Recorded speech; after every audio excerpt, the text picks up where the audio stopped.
Gestão da violência direta no desporto. O referencial de Johan Galtung aplicado ao futebol paulistano.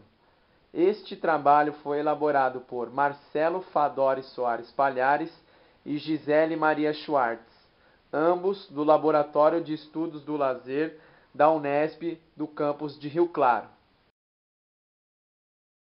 No campo da gestão esportiva, um dos pontos de maior fragilidade é o planejamento e as estratégias em relação ao controle da violência. Especificamente, quando o foco recai sobre o futebol, tal assunto se torna notável devido à grande representatividade social do mesmo e à visibilidade mundial do futebol. Na perspectiva de aumentar tais reflexões, este trabalho possui o seguinte objetivo: analisar a gestão da violência direta na realidade paulistana dos estádios de futebol. Johan Galtung, um sociólogo estudioso da violência, considerava que os estudos científicos e acadêmicos sobre a questão da violência consideravam-a dentro de um espectro pequeno, ou seja, o conceito da violência não contemplava toda a sua complexidade. Desta forma, tal autor construiu a seguinte tipologia: violência direta, violência estrutural e violência cultural. Seguindo o referencial teórico de Johan Galtung, a tipologia elaborada, conhecida como violência direta, é um conceito que se aproxima mais do comumente utilizado ao se falar de violência. Ou seja, a violência direta possui um autor e possui uma vítima.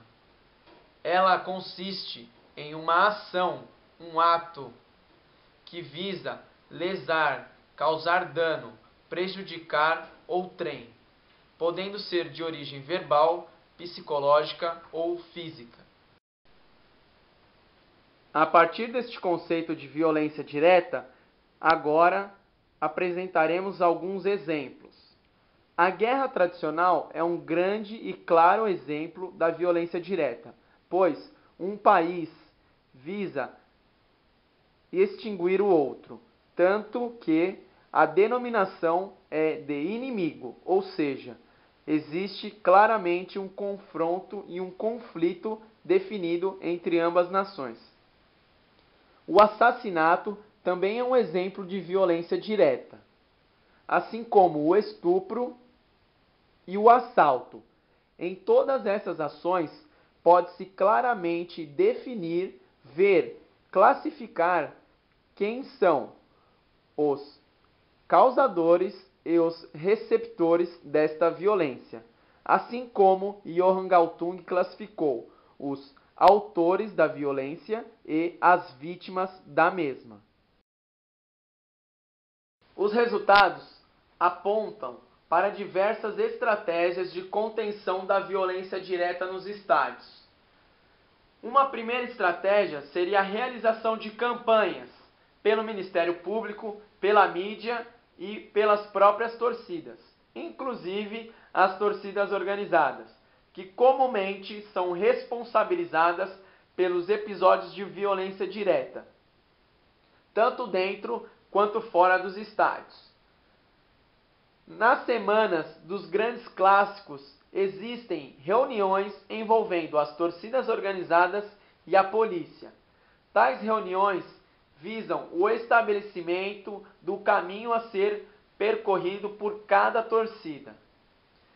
Tal reunião surgiu a partir da análise e apontamento da necessidade de se estabelecer um roteiro, um caminho fixo para cada torcida, pois muitos episódios de violência direta aconteciam através do encontro de torcedores nos arredores do estádio ou no deslocamento das torcidas.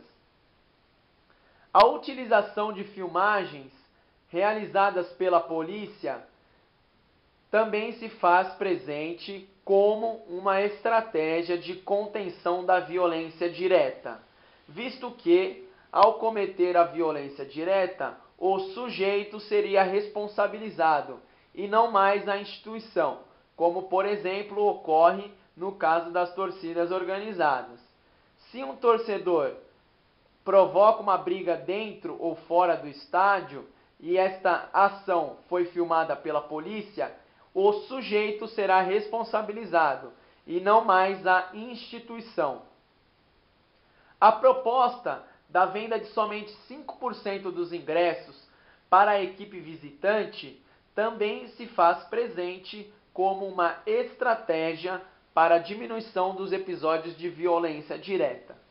E por fim, talvez a mais significativa estratégia de contenção da violência direta seriam as proibições.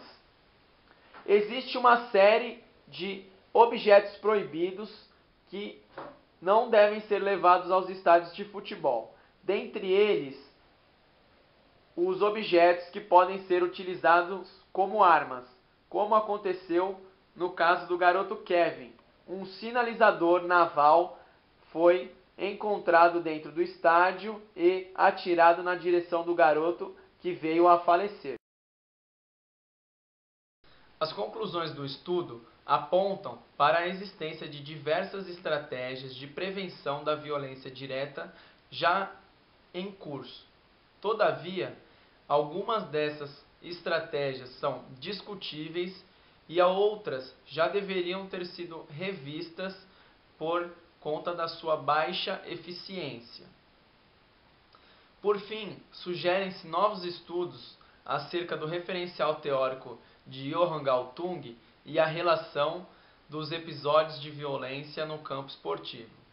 A violência estrutural e a violência cultural não possuem sua gênese no campo esportivo, porém afetam-o de forma decisiva, como nos casos de racismo e xenofobia. Dois exemplos atuais são os jogadores Balotelli e Boateng, e sofreram com episódios de racismo.